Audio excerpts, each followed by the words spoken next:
Assalamualaikum warahmatullahi wabarakatuh. Saya Nurul Hasanatil Muwahidah, NIM 1861108 dan rekan saya Christine Noviana Suyitno dengan NIM 1861103. Kami dari kelompok 1 mata kuliah Studi Kelayakan Bisnis KPSDMC 2018.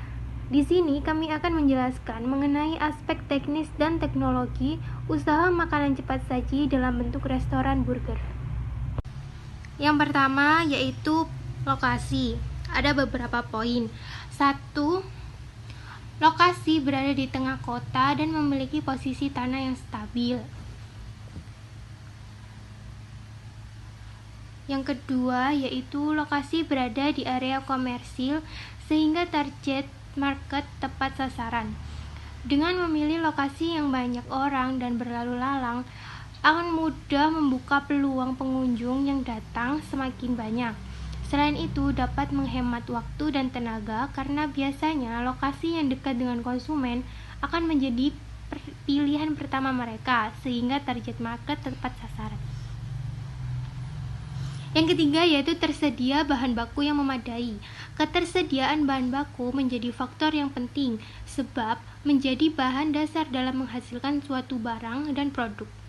Ketika suatu lokasi industri dekat dengan akses bahan baku, maka produksi akan lebih terjamin.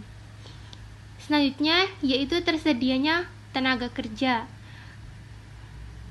Memberikan peluang kerja kepada masyarakat di sekitar lokasi yang akan membantu menaikkan perekonomian mereka. Kualitas tenaga kerja direkrut berdasarkan keterampilan teknis yang memadai. Selain itu, kebijakan pemerintah mengenai upah minimum regional yang berbeda-beda harus diperhatikan. Terakhir yaitu tersedia akses transportasi dengan baik bagi konsumen. Tempat dengan halaman parkir yang luas juga terdapat satpam akan lebih memberikan rasa aman dan nyaman kepada konsumen atau pelanggan. Yang kedua yaitu produk.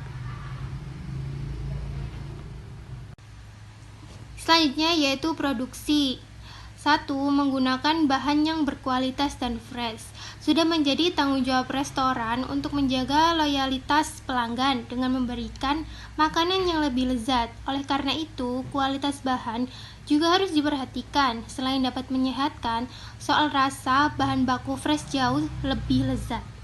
Kedua yaitu memproduksi burger, minuman cepat saji seperti soda atau teh, dan camilan cepat saji seperti kentang goreng.